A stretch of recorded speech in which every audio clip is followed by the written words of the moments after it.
안녕하세요 여러분, 뱅폼TV의 대익남입니다. 오늘은 주택담보대출 규제에 관한 소식을 전하려고 합니다.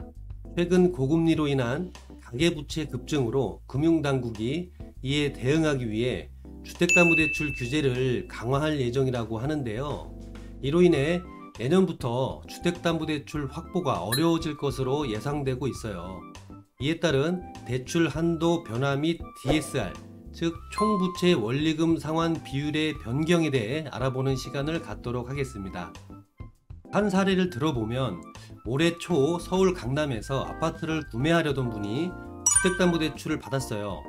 그러나 금리 상승으로 월 소득의 80%를 대출 상환에 사용하고 있기 때문에 생활이 어려워지고 소비가 위축되고 있는 상황입니다.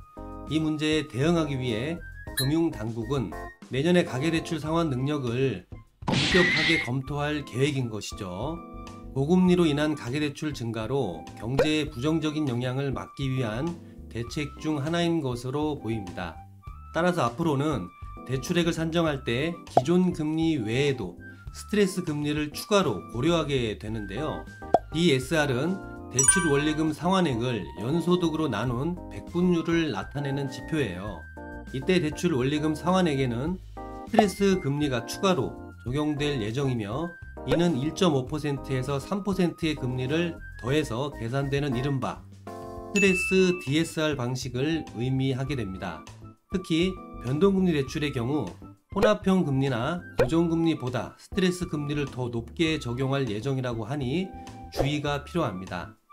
이 규제 강화로 예상되는 변화에 대해 간단한 예시로 설명을 드리면, 현재 1억 연봉자가 30년 만기 대출을 신청할 때 변동금리로 6억 6천만 원의 주택담보대출을 받을 수 있었다면 내년 하반기에는 대출 한도가 6억 원으로 줄어들고 내후년에는 5억 6천만 원으로 줄어들게 될 예정입니다.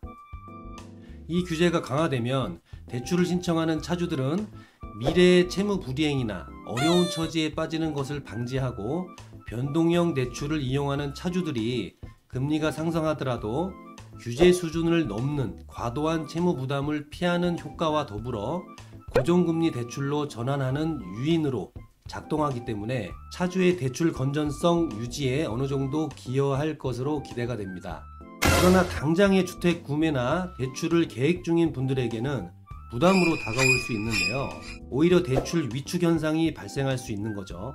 한 금융위 관계자는 제도가 신속히 안착할 수 있도록 시행 과정에서 과도한 대출 위축 등이 발생하지 않게 세심히 챙겨 나갈 계획이라고 말을 했으니까 더 지켜볼 필요가 있겠습니다.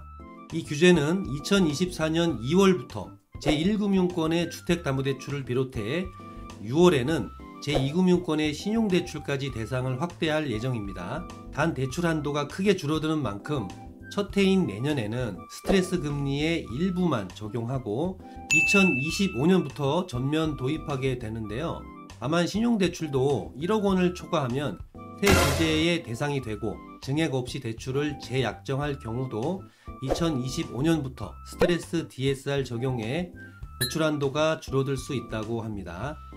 사실상 이번 정부 들어서 대출 규제를 완화하는 분위기를 고수하는 듯 보였었는데, 이번 정책은 대출을 받아 집을 사거나 주담대를 갈아타는 대환대출을 노리는 분들의 대출 한도가 줄어드는 만큼 어느 정도 여파가 있을 것으로 예상되는데요. 첫 번째로 제가 볼 때는 기존의 소득신고를 일부러 적게 하시는 분들은 어쨌든 소득 금액만큼 대출 한도에 영향이 있기 때문에 소득신고를 할 수 있는 만큼 정상적으로 신고를 하시는 게 더 좋으실 것 같고요. 두 번째는 1금융권 대출 상품을 비교하면서 2금융권의 저금리 주담대 상품도 같이 비교해 보시는 걸 추천드리고요. 이 영상의 내용 이외에도 본 채널에는 대출 상품 비교하는 방법이나 대출이 어려울 때 여러가지 방법으로 해결할 수 있는 꿀팁 영상이 많이 있으니까요. 본인에게 필요한 영상을 시청하셔서 대출 준비하시는데 어려움이 없었으면 좋겠습니다. 자, 아무쪼록 대출 알아보고 계시는 분들은 잘 알아보셔서 좋은 결과 있기를 바랍니다. 시청해주셔서 감사드리고요. 모두 건강하세요.